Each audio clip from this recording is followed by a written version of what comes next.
My name is Sean Downey. I'm a consultant for National Grid and the Granite State Power Link. I'm with the firm Hilltop Public Solutions in our office in Manchester, New Hampshire. The Granite State Power Link, for those that are not aware of the project, was announced on March 28th. It is a proposed transmission project that will carry up to 1,200 megawatts of renewable energy from Quebec into the New England grid.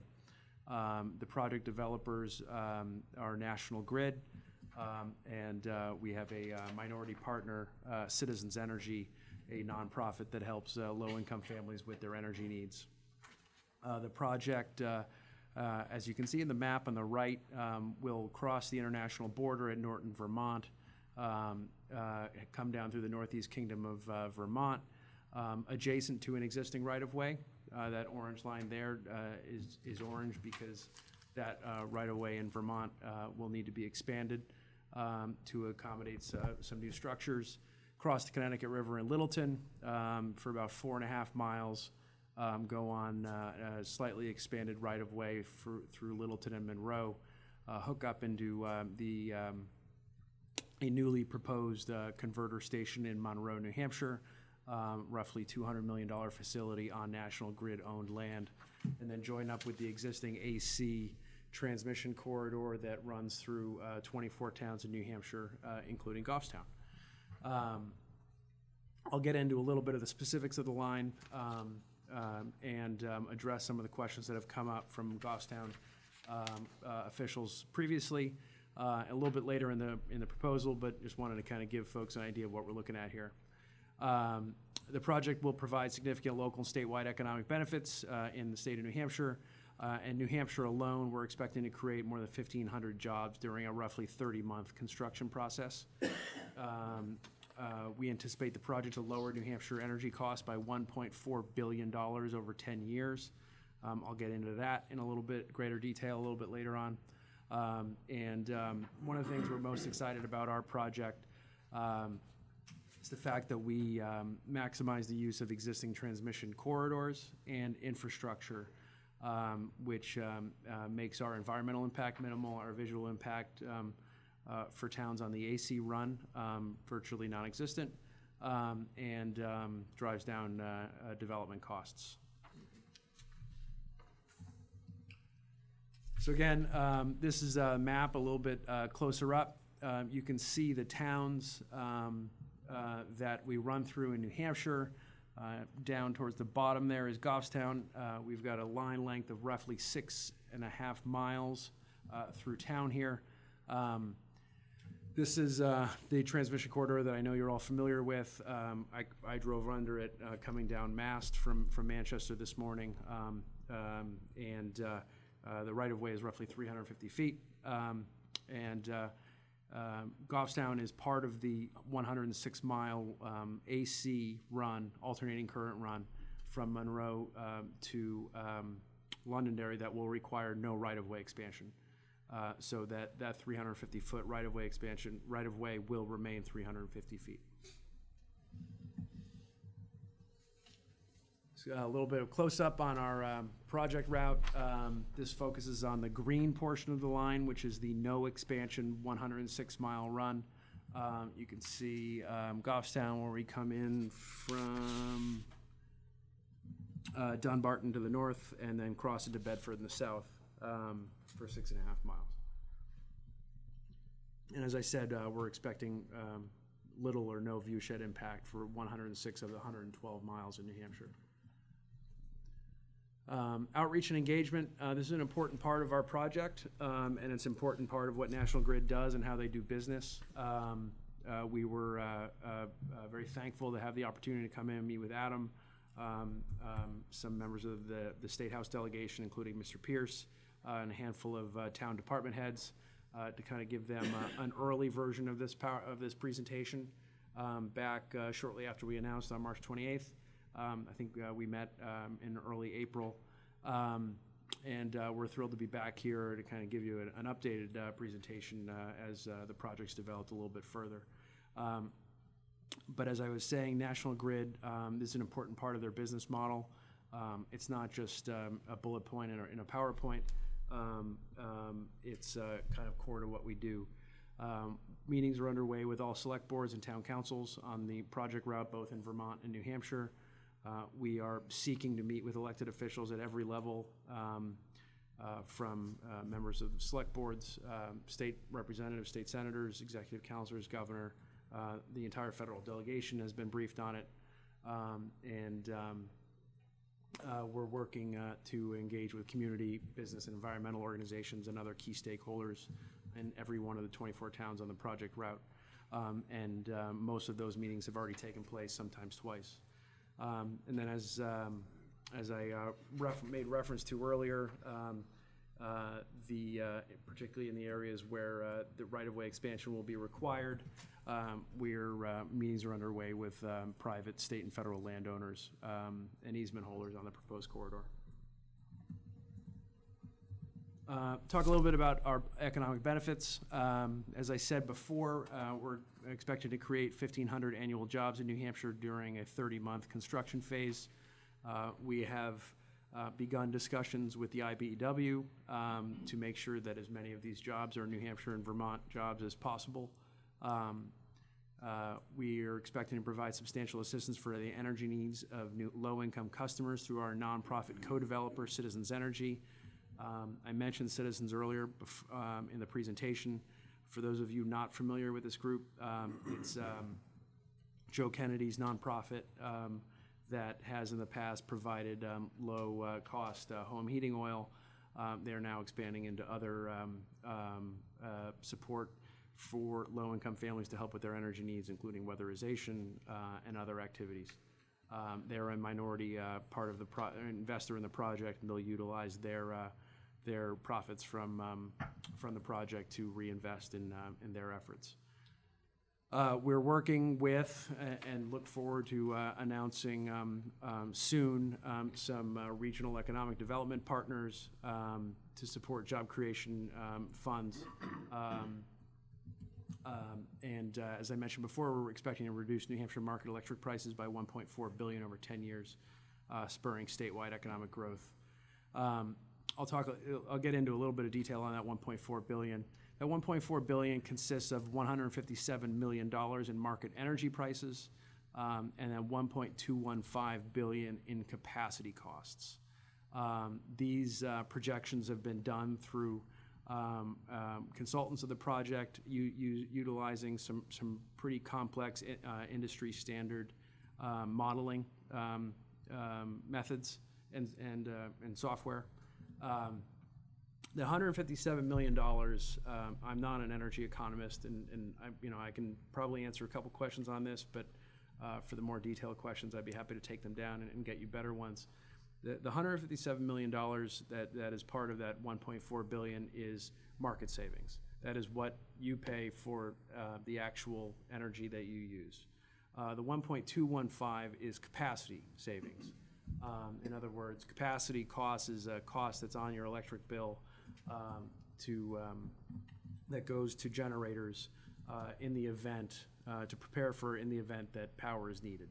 In other words, very cold days, very hot days, if a generator source goes down, you're paying for that capacity to be ready in the event that it's needed to fulfill shortfalls in the system. So that's how we get to that $1.4 billion number. And then, as we've already provided to the town, we're expecting to provide substantial new property tax revenues to host towns on the project route. I've put into the presentation our preliminary tax revenue for the town of Goffstown. It starts in 2021 and goes through, bear with me, 2063 here in our modeling. These numbers, the numbers that I'm going to focus on are the left-hand column, local property tax revenue if tax rate is not reduced. That does not assume a reduction in property tax rates for the town. I should note that these numbers are incremental. In other words, they are in addition to what is already being paid by the company for the assets that exist in town. The numbers fluctuate for a number of reasons. Essentially, once the assets are constructed, they are depreciated, but never depreciated down below 80%. At the same time, their value is calculated at replacement cost new, which I believe is an additional 2.5% per one of the industry standards. So you'll see replacement cost new go up in the first couple of years until the reduction in depreciation starts to outweigh that. And then that's when you see the numbers start to go down a little bit.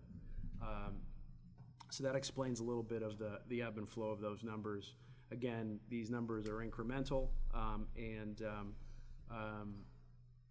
are representative of a commitment that the company is making to the town, minimum commitment. These are preliminary numbers. Obviously, we're going to get a little bit further down the road once the project is constructed. In other words, the company is making a commitment to pay this minimum. Obviously, if the assessment comes in higher, we will pay the higher of the numbers. But we wanted to bring this to the town so that I would give you an accurate snapshot of what our experts are telling us the values will be for, at the very least, planning purposes. These numbers also take into account and assume a 1% annual increase in property tax rates by the town. So there's a couple of assumptions made here. And then the next slide shows through the year 2063. The second column assumes a reduction in property tax rates resulting from the increased revenues from the project, and then the third column is the state utility property tax revenue, which is a separate tax paid on on energy facilities to the state of New Hampshire. So you see at the bottom, our total through the year 2063 for the town of Goffstown would be $28.28 million if we're using the first column. Any questions I can answer on this before I move on? Well, I appreciate the National Grid predicting what tax rates might be 40 years into the future, but there'll be many select boards between now and then. Yeah, like I said, we're committing to this as a minimum. Obviously, if the assessment and the rate is higher, then obviously the company will pay the higher of those numbers.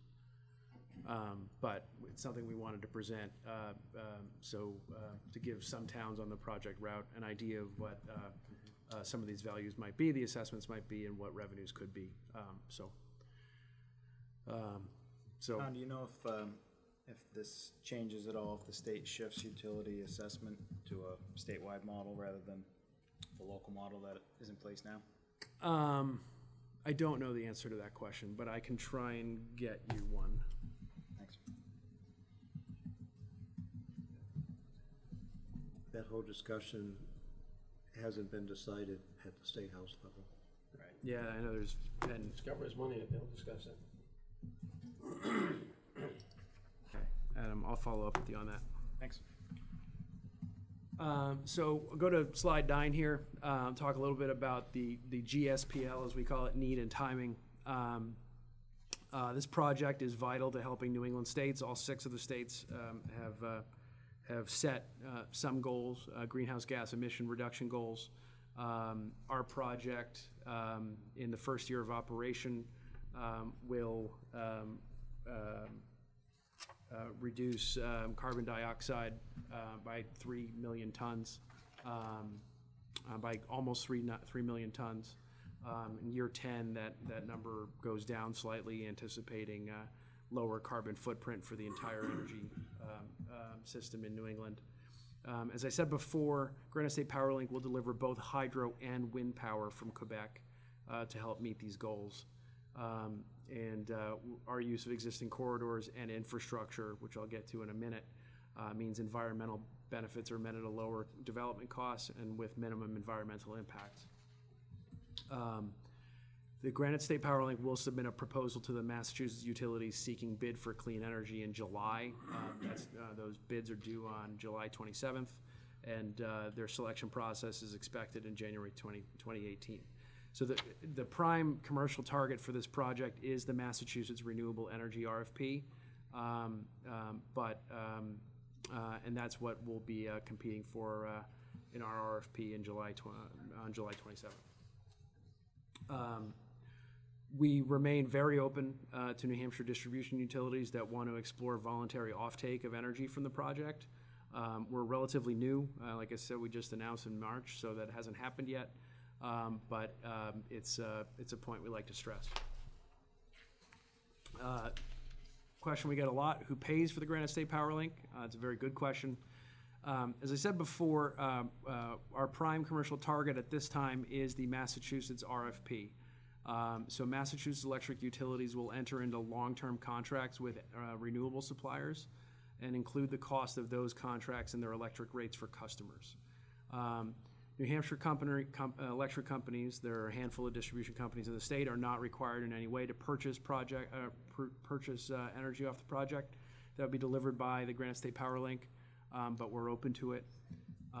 There is absolutely no cost to New Hampshire electric customers whatsoever unless their utility voluntarily elects to purchase power from the Granite State PowerLink. If no companies purchase power from us, the entire construction cost is borne by Massachusetts electric customers. So here's a little bit of the detail of what we propose to do out there on the 6.5 miles in Goffstown. This cross-section represents the 106-mile AC upgrade from Monroe to Litchfield, where we're going to convert the existing A201 and B202 lines that are out there now to from 230 kV conductors to 345 kV conductors. We're going to reuse a majority of the existing towers, a vast majority of those towers, and there will be no expansion of our right-of-way, which is 350 feet wide.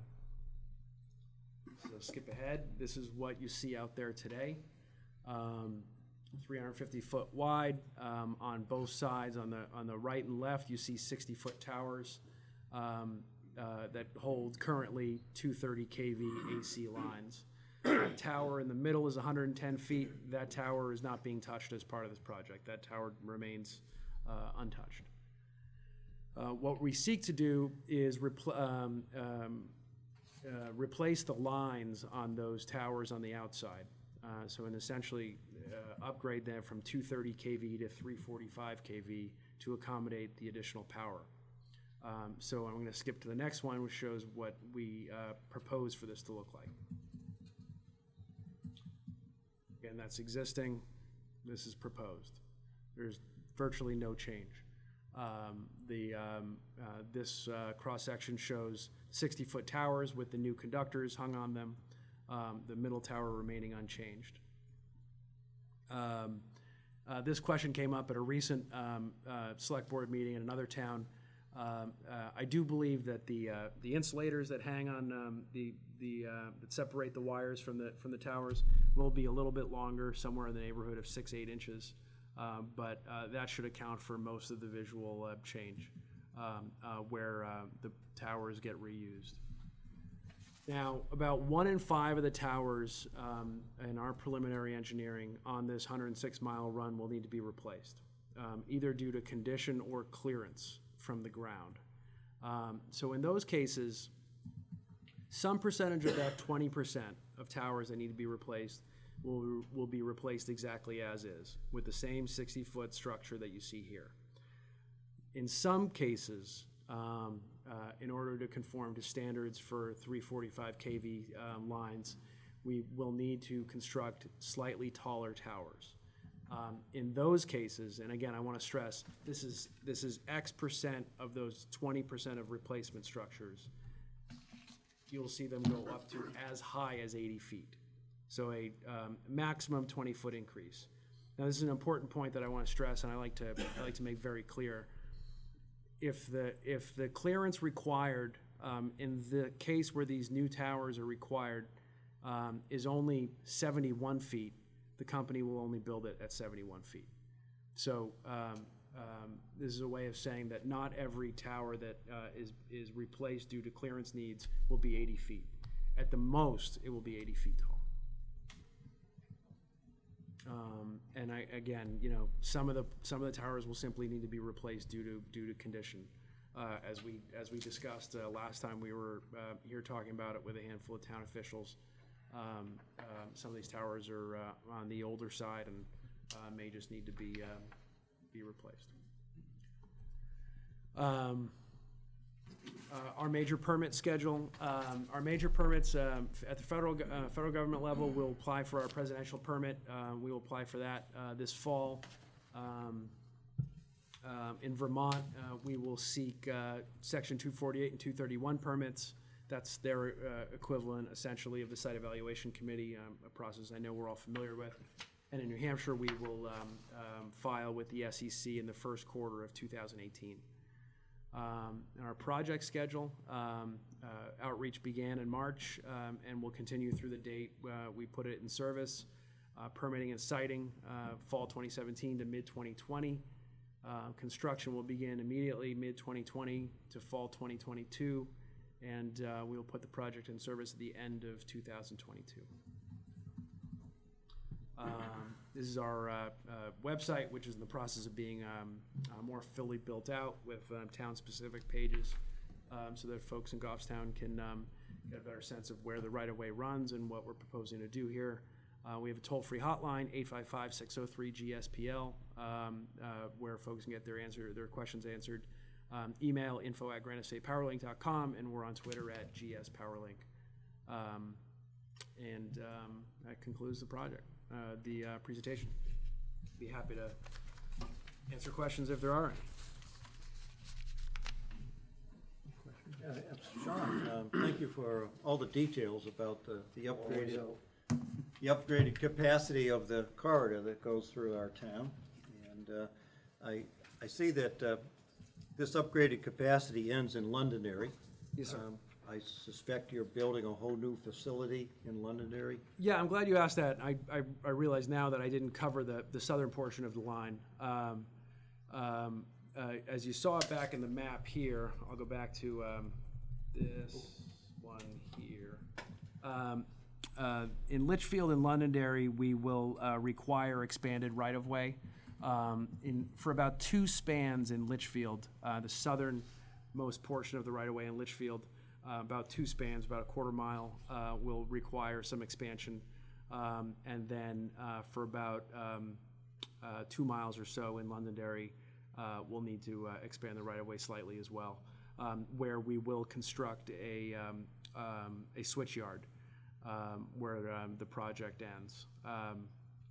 And then from that switch yard, the lines will radialize, which is an engineering speak for essentially an extension cord into the existing transmission corridor that runs from Londonderry to Tewksbury, Mass.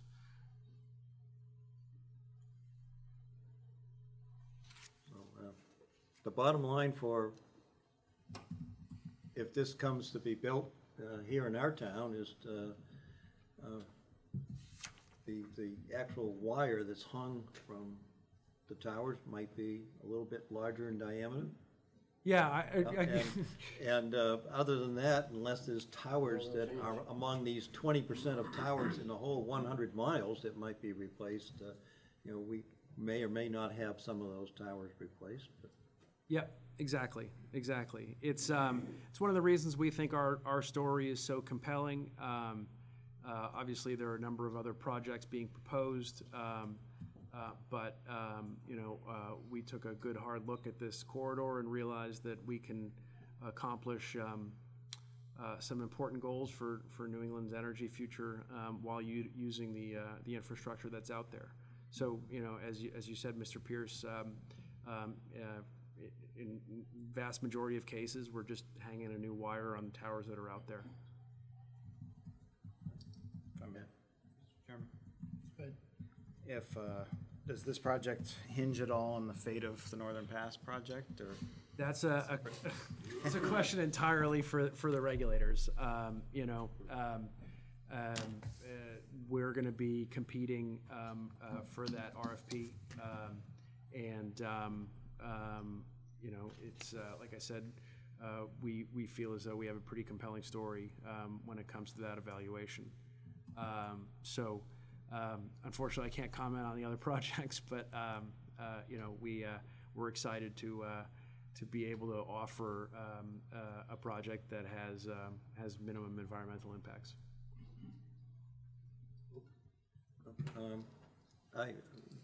Good presentation, Sean. Thank you very much. Our select board sessions here are videotaped, and residents can recall them on demand. So for the next, until 2022, you'll be, this briefing will be recallable. That's great. That's great. Before I leave, there are a couple other things I want to note. We will be seeking to do community meetings, open house style events this summer. We'll be touching base with Adam about ideal dates and locations for these things, where we're going to bring together our subject matter experts. And we'll invite folks along the project route to come. We'll do every possible effort to make sure folks know that they're invited and the event is publicized.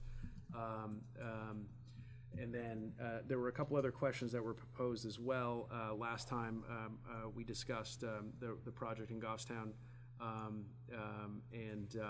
believe we've answered all of those, but I'll follow up with Adam as well to make sure that we're getting you every bit of information that we can. And the last thing that I'll say is we're happy to come to folks' houses and talk with them one-on-one. We'll come back to the board if you wish, and we'll sit at kitchen tables if that's what it takes to make folks comfortable with what we're proposing. So I'm very thankful for the time. And Sean, can you share with us who the rest of the project team is as far as civil or environmental consultants? Sure. I think we could do that. There are a number, so I'd probably want to put that together in an email. I can send that to Adam. That'd be great. Thank you. Of course. We'll link to, I'll get Adam to separate the presentation out from the rest of the meeting, and we'll do a special social media post for it. I don't know if you think this lives by itself, if we have a PDF version on the website, or would we prefer to keep it just as the meeting so you can hear his description about it? Yeah, I'm going to see the whole thing. Yeah, The meeting. I would say the whole thing. Yeah. That way there, anybody's got any questions, they can. As a presentation. Yeah. And I guess in one thing in closing, at some appropriate time, if the project will be going forward, there'll be letters to all the abutters of this corridor. Yes, sir. Yeah. So, Yeah, as I mentioned before, the outreach will be a major part of what we do. Postcards, letters, door knocks. We're going to find every way of making sure that we're talking to every possible abutter and anyone that lives near the corridor. So this is just the beginning of a very extensive outreach process. Very good program. Thank you very much. I appreciate you having me. Welcome. Thank you. Thank you.